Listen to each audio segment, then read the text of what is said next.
Hello everyone, myself Bhumi and you are watching my channel Bhumi Maths Classes। इस video में मैं chapter first करा रही हूँ।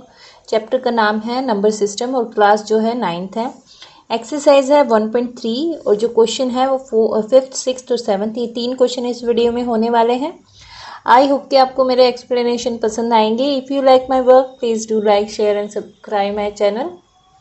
तो स्टार्ट करते हैं क्वेश्चन नंबर 5th से। क्वेश्चन नंबर 5th है, what can the maximum number of digit be in the repeating block of digit in the decimal expansion of 1 by 17? Perform the division to check your answer। इनके कहने का मतलब है कि अगर हम 1 by 17 की वैल्यू निकालें, दैट मीन्स कि 1 को हम 17 से डिवाइड करें तो हमें पता है 7 है नीचे, तो ये पूरा पूरा तो कटने वाला है नहीं, तो कितने डिजिट के बाद वो जो होगा ब्लॉक होगा डिजिट्स का वो रिपीट करेगा। तो हमें वो फाइंड आउट करना है और वो कैसे करना है, प्रॉपर डिवीज़न करके हमें अपना आंसर चेक करना है। तो इस क्वेश्चन में हमें क्या करना है, 1 को 17 से डिवाइड करना है। तो स्टार्ट करते हैं। अगर मैं 1 को 17 से डिवाइड करती हूँ तो ये जाने वाला है नहीं, तो यहाँ पे 0 लगाते हैं, यहाँ पे डेसिमल आ गया। अगेन 10 जो है वो 17 से छोटा है, तो 1 और 0 यहाँ पे हो जाता है 100। अब हम 17 को 5 से करते हैं। 17 5 ज़ा 85 और यहाँ पर आ जाता है 15, क्योंकि 85 इसलिए करें, 17 6 ज़ा जो होता है वो 102 होता है, 102 जो कि 100 से बड़ा होगा, तो इसलिए हमने 5 पे करा। अब अगेन 0 हम पुट कर देते हैं, क्योंकि ऑलरेडी डेसिमल आ गया है, तो हम यहाँ पे 0 अपने आप से लगा सकते हैं। 17 को हम 150 में देखते हैं तो यहाँ पर आता है 8, 17 8 ज़ा 136। अब इसको हम फिर अगेन माइनस करते हैं, तो यहाँ पर आता है 14। 50 में से 36 माइनस करेंगे 40 आएगा। अब यहाँ पे 14, अब यहाँ पे 0 अगेन पुट कर देते हैं, फिर हम 136 पे ला सकते हैं इसको, तो 136 यहाँ पे आ जाता है 4 सब्ट्रैक्ट करने के बाद 0 अगेन, 17 2 ज़ा 34। अब 40 के बाद 34 को सब्ट्रैक्ट करेंगे 6 आएगा, 0 अगेन, 17 3 ज़ा 51, यहाँ पे 9 आता है सब्ट्रैक्ट करने के बाद अगेन, फिर 0 हम लगाते हैं, फिर यहाँ पे 5 हम कर सकते हैं 85, अगेन यहाँ पे 5 बचा है 0, 17 ये आ जाता है 2 पे हम कर सकते हैं 34, यहाँ पे फिर आ जाता है हमारे पास 16। अब हमें करना है 17 को 9 पे, 9 पे हम करते हैं तो हमारे पास आता है 153। अब इसको सब्ट्रैक्ट करेंगे तो यहाँ पे आ जाता है 7, फिर अगेन 0, इसको हम करेंगे 4 पे तो 68 आया। अगेन 2 पे हमने करा, 17 1 ज़ा 17 हो जाएगा, फिर अगेन, फिर यहाँ पे 3 आया 0, 17 1 ज़ा अगेन 1 पे, यहाँ पे आ जाता है हमारे पास 13, 30 में से 70 माइनस करेंगे 17, 13 आता है 0। फिर इसके बाद हम इसको कर सकते हैं 7 पे, 7 1 1 9, 17 7 ज़ा 119 होता है, तो यहाँ से हमारा 11 आ गया। अगेन इसको हम करेंगे 6 पे कर देते हैं, तो यहाँ पे हमने 7 के बाद 6 लिखा और यहाँ पे आ जाता है हमारा 102। यहाँ से सब्ट्रैक्ट करने के बाद 8 आता है, 8 एंड 0, फिर ये 68 पे चला जाता है, अगेन 4 पे जाएगा, 17 4 ज़ा 68, यहाँ पे 12 बच जाता है। अब 120 हो गया है, तो 119 ऑलरेडी है, तो ये अगेन किस पे जाएगा, 7 पे जाएगा, तो 190 करेंगे, 119, यहाँ पे हमारा रिमाइंडर 1 बचता है, जो कि अगेन सेम ये हो जाएगा, क्योंकि यहाँ पे भी 1 था और यहाँ पे हमने 6 किया, उसके बाद 4 किया, फिर 7 किया, तो इस तरह से जो ये इतने सारे डिजिट हैं, अब यहाँ पर 1 आ गया है हमारे पास, तो अगेन ये सारे डिजिट रिपीट होंगे। तो जो हमसे पूछा गया था ब्लॉक ऑफ डिजिट वो ये होंगे। तो दैट इज, ये जो है हमारा आंसर है जो रिपीटिंग होगा, क्योंकि अब 1 आ गया है रिमाइंडर में, तो अगेन फिर से हम इसी तरह से करेंगे उसको। यहाँ पे 0 लगाएंगे, फिर 5, फिर 8, फिर 8, 2, 3, 5, जो भी ये सारे नंबर हैं वो अगेन हमें करना पड़ेगा। उसके बाद इतना नंबर डिवीजन करने के बाद अगेन रिमाइंडर 1 आएगा।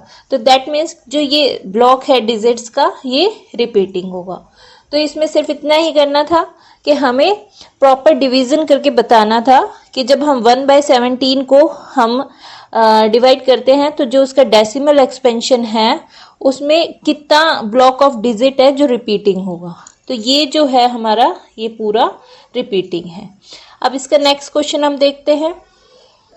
नेक्स्ट क्वेश्चन है, look at several example of rational number in the form of p upon में q where p and q are integers with no common factor other than 1 and having terminating decimal representation.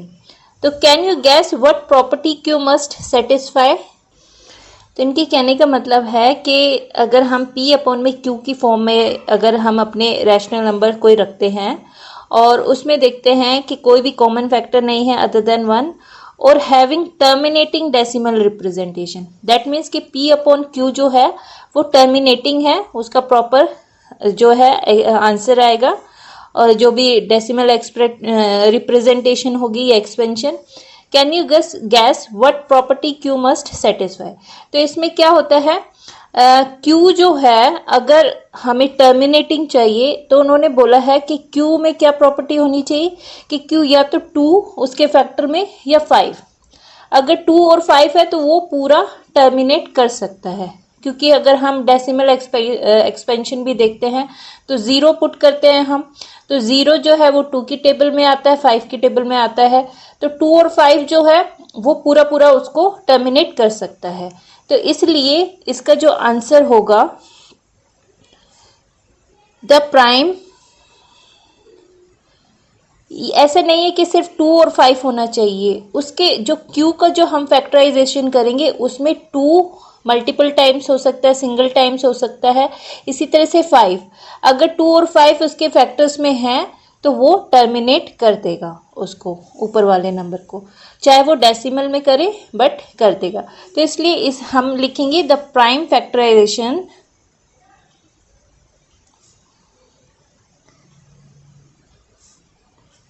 Of Q has only powers of 2 और 5 या powers of 5 और both.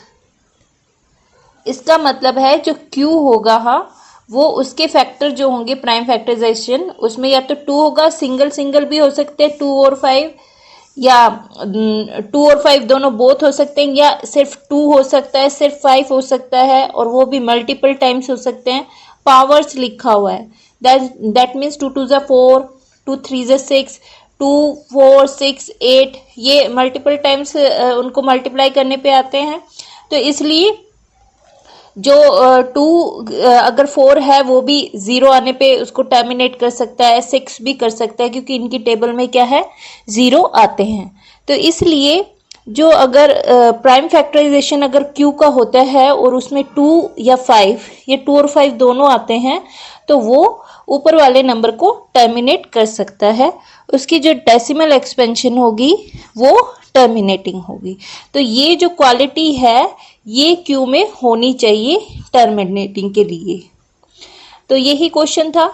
अब हम इसका next part करते हैं। Next question जो है सेवंथ में बोला है write 3 numbers whose decimal expansion are non terminating non recurring. तो इसमें जो है हमारी खुद की चॉइस है, ऐसा नहीं है कि कुछ भी हम जो हमारे आंसर्स में है वो ही लिखना है। तो जैसे कि आंसर्स में तो इस तरह से 1 0 1 0 0 1 0 0 0 1 0 0 0 0 एंड सो ऑन। तो इस तरह का है। आप भी कुछ और भी लिख सकते हैं, 0 2 0 0 2 0 0 0 2 0 0 0 0 4 टाइम्स 0 करके उसके बाद इसी तरह से एक और हम नंबर लिख सकते हैं 3 5 3 0 5 3 0 0 5 3 0 0 0। इस तरह से हम कोई भी नंबर खुद से जो है वो बना सकते हैं, लेकिन कंडीशन क्या होनी चाहिए, वो रिपीटिंग नहीं होना चाहिए और नॉन टर्मिनेटिंग के लिए बाद में सो ऑन। टर्मिनेट पूरा एग्जैक्ट आंसर नहीं आना चाहिए। तो इस तरह से हम तीनों कोई भी नंबर्स हम बना सकते हैं अपने आप से। तो ये हमारे जो होंगे non terminating and non recurring, जो रिपीट ना कर रहे हो। दैट मीन्स 53 आ रहा है, लेकिन पहले 1 0 है, फिर 2 0 है, फिर 3 0 है। तो ये जीरोस जो है वो नंबर में बढ़ रहे हैं, तो ये इसको नॉन रिकरिंग बना रहे हैं, रिपीटिंग नहीं हो रहा। जैसे कि नॉर्मली क्या होता है हमारे पास 0 9 अगर मैं बार लिख दूँ तो दैट मीन्स ये इक्वल होगा 0 0 9 0 9 0 9 0 9। तो ये क्या होगा, रिकरिंग होगा, मतलब ये रीअकर हो रहा है, बार बार सेम आ रहा है। लेकिन इस केस में हम देखते हैं तो 5 3 0 5 3 0 0 5 3 0 0 0। तो ये जीरोस जो है जो हमने बढ़ाए हैं ये इसको नॉन रिकरिंग बनाता है। तो इसलिए इस तरह से तो नॉन रिकरिंग हो गया, और दूसरा क्या है, डैश डैश करने पे ये नॉन टर्मिनेटिंग। तो इस तरह से हम नॉन टर्मिनेटिंग और नॉन रिकरिंग जो है डेसिमल्स वो अपने आप से फॉर्म कर सकते हैं। तो ये हमारा 7th क्वेश्चन भी हो गया है। आई होप कि आपको मेरे एक्सप्लेनेशन समझ आए होंगे। If you like my work please do like share and subscribe my channel. Thanks for watching.